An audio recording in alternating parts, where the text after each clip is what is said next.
lovely village, there lived a little girl named Layla. Layla was known for her kindness and her bright red cloak. One sunny morning, Layla's mother gave her a basket filled with delicious cakes and fresh fruits for her grandmother.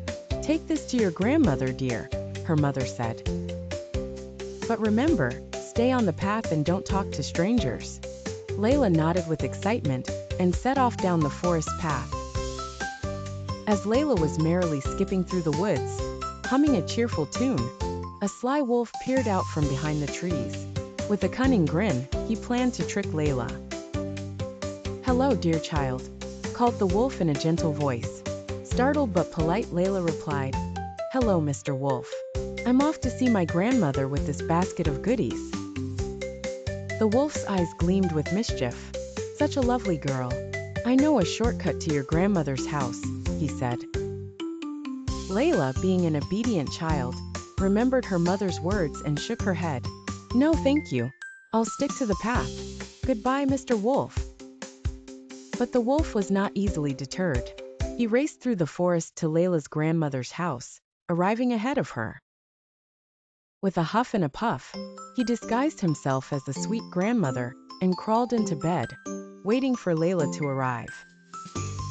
When Layla reached the house, she knocked on the door. "Come in, dear," croaked the wolf, feigning a sweet grandmotherly voice. As Layla entered, she noticed something peculiar. "Grandmother, what big eyes you have!" Layla exclaimed in surprise. "All the better to see you with, my dear," replied the wolf.